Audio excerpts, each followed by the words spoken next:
Coronavirus, the next outbreak. Bill Gates was predicted in 2015 and he clearly mentioned it's gonna kill millions of people and the world is not ready to fight against coronavirus. Here you can watch the full story from Bill Gates.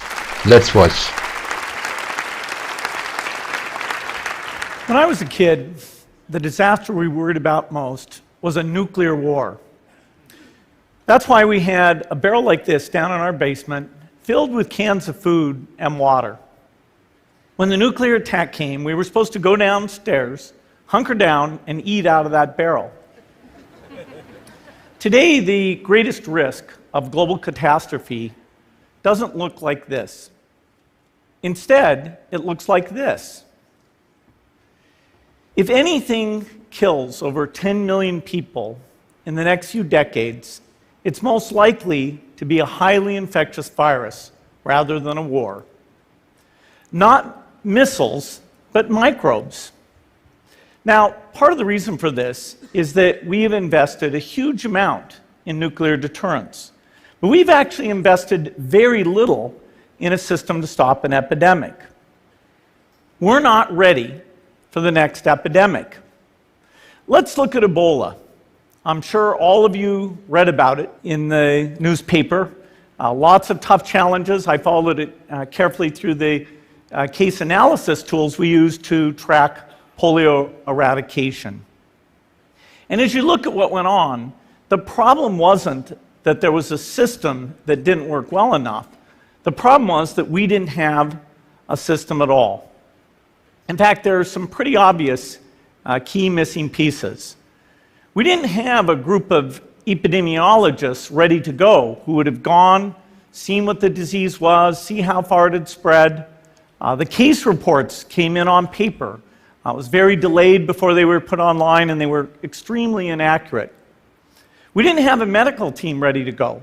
We didn't have a way of preparing people. Now, Médecins Sans Frontières did a great job orchestrating volunteers, but even so, we were far slower than we should have been getting the thousands of workers into these countries. And a large epidemic would require us to have hundreds of thousands of workers. There was no one there to look at treatment approaches, no one to look at the diagnostics, no one to figure out what tools should be used. As an example, we could have taken the blood of survivors, processed it, and put that plasma back in people to protect them. But that was never tried. So there was a lot that was missing, and these things are really a global failure. The WHO is funded to monitor epidemics, but not to do these things I talked about. Now in the movies, it's quite different. There's a group of handsome epidemiologists ready to go. They move in, they save the day, but that's just pure Hollywood. The failure to prepare could allow the next epidemic to be dramatically more devastating than Ebola. Let's look at the progression of Ebola over this year. About 10,000 people died, and nearly all were in the 3 West African countries. There's 3 reasons why it didn't spread more. The first is there was a lot of heroic work by the health workers. They found the people and they prevented more infections. The second is the nature of the virus. Ebola does not spread through the air. And by the time you're contagious, most people are so sick that they're bedridden. Third, it didn't get into many urban areas, and that was just luck. If it had gotten into a lot more urban areas, the case numbers would have been much larger. So next time we might not be so lucky. You can have a virus where people feel well enough while they're infectious that they get on a plane or they go to a market. The source of the virus could be a natural epidemic like Ebola, or it could be bioterrorism. And so there are things that would literally make things 1,000 times worse. In fact, let's look at a model of a virus spread through the air like the Spanish flu back in 1918. So here's what would happen. It would spread throughout the world very, very quickly. And you can see there's over 30 million people die from that epidemic. So this is a serious problem. We should be concerned. But in fact, we can build a really good response system. We have the benefits of all the science and technology that we talk about here. We've got cell phones to get information from the public and get information out to them.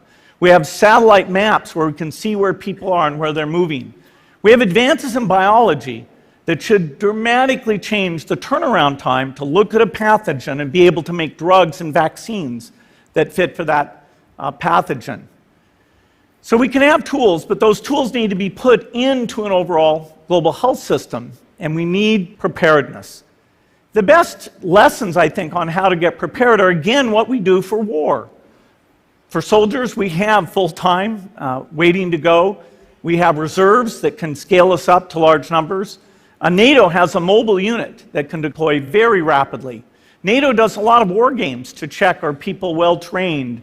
Do they understand about fuel and logistics and the same radio frequencies? So they are absolutely ready to go.